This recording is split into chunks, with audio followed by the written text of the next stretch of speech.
నమస్తే. పార్లమెంట్ ఎన్నికల వేళ ఆల్ పార్టీసు ఇప్పటికే సర్వం సిద్ధమవుతున్నాయి. కాంగ్రెస్ పార్టీ 14 మంది అభ్యర్థుల్ని ప్రకటించి బరిలోకి దిగింది. ఇంకో 3 అభ్యర్థులు పెండింగ్లో ఉంది. ఏది ఏమైనా కూడా తుక్కుగూడ గతంలో 64 సీట్ల మెజార్టీని తీసుకొచ్చింది. తుక్కుగూడ సభ అనేది అసెంబ్లీ ఎన్నికల్లో. సో సేమ్ అదే సెంటిమెంట్ను ఫాలో అవుతుంది కాంగ్రెస్ పార్టీ. తుక్కుగూడలో ఇక సభకు సంబంధించిన ఏర్పాటు చేయబోతుంది.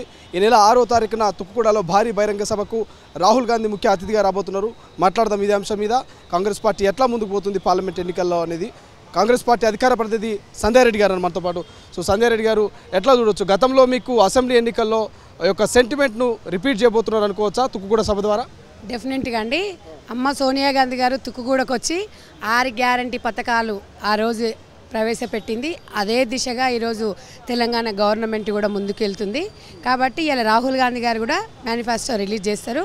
ఎందుకంటే కాంగ్రెస్ పార్టీ ఏది చెప్తుంది అదే చేస్తుంది. ఇది వీళ్ళు ఇవాళ టీఆర్ఎస్ పార్టీ మేము అదే చెప్పినాం. మరి టీఆర్ఎస్ పార్టీ కాంగ్రెస్ వచ్చిన తర్వాత టీఆర్ఎస్ పార్టీ అనేది ఉండదు అని మేము కరెక్ట్గా చెప్పిందే జరిగింది. కాబట్టి ఒక్కటి మాత్రం నేను ఒకటైతే చెప్పగలుగుతాను తమ్ముడు, ఈరోజు ఇలా బీజేపీ ఎన్ని లాజిక్లు చేసినా ఎంత చేసినా ఇలా తెలంగాణ ప్రజలకు మాత్రం ఒకటి చెప్పదలుచుకున్నా. ఇలా 10 సంవత్సరాలు మోడీ కేడీ అన్నారు కదా, మోడీ వచ్చిన తర్వాత ఇలా దేశవ్యాప్తంగా ప్రజలకు ఏం చేసిండ్రు అనేది మీరు చెప్పాలి. ఈరోజు దేశవ్యాప్తంగా చూసుకుంటే 80 కోట్ల రేషన్ కార్డులు 10 సంవత్సరాల క్రితము 2014 కాంగ్రెస్ గవర్నమెంట్ ఇచ్చింది. మోడీ వచ్చిన తర్వాత ఇప్పటి వరకు కూడా ఒక రేషన్ కార్డు ఇవ్వలేదు. ఎట్లా నమ్ముతారు బీజేపీ పార్టీని? ఎట్లా నమ్మి ఓటేస్తారు? మీరు పేరు చెప్తే రాముడు రాముడు రాముడు అని రాముని చెప్తావు. అవును, అదే భద్రాద్రిలో రాముడు ఉన్నాడు, ఆ రాముని మేము గౌరవిస్తాం. సీతమ్మ పర్ణశాల ఎక్కడుంది? ఈరోజు భద్రాచలం అని చెప్తారు. మీరు ఏదో చెట్టు పేర్లు చెప్పి కాయలు అమ్ముకుంటే ఇలా ఓట్లు పడవు. దేవుడు అనేటోడు అందరికి దేవుడే. మీరు దేవుడు చెప్తే మేము మొక్కేది, కానీ మీరు సెంటిమెంట్ పరంగా ఏదో చేసుకుందాం అనుకుంటున్నారు తప్ప ఇంకొకటి చేసింది లేదు. నేను ఈరోజు బీజేపీ గవర్నమెంట్ని అడుగుతున్నాను బ్రదర్, ఈరోజు తెలంగాణ విషయానికి వస్తే పసుపు బోర్డు ఇచ్చినామంటున్నారు. అసలు ఇప్పుడు రాతపూర్వకంగా పేపర్ కానీ ఏదన్నా ఉందా? అదొకటి ఇలా తెలంగాణ ప్రజలు ఆలోచించాలి. మేము పసుపు బోర్డు ప్రకటించారు తప్ప పేపర్ పరంగా ఇవాళ వచ్చింది అని ఇలా రైతులకు న్యాయం చేస్తున్నామని చెప్తున్నారు. మీరు ఏం చేస్తున్నారు? ఇప్పుడు రైతులకు వడ్లు మేము కాంగ్రెస్ గవర్నమెంట్ 804 రూపాయలు మేమే అప్పుడు ఉన్నది, అదే రేట్ ఇప్పుడు ఏం చేసిండ్రు? మీరు అదే ఉంది, మీరు ఏం చేస్తున్నారు? ఇవాళ మేము చేస్తుంటే 6 గ్యారంటీ పథకాలను చేస్తే మీరు ఓర్వలేక 6 గ్యారంటీలు అంటారు. 6 గ్యారంటీ పథకాలు అనేది ఇలా తెలంగాణ ప్రజల కోసం మేము ప్రవేశపెట్టినాము. ఇవన్నీ కూడా తప్పకుండా ఇలా ప్రజలు 10 సంవత్సరాల నుంచి ఇలా కేసీఆర్ చెప్పిన మాటలన్నీ నమ్ముకుంటూ వచ్చారు.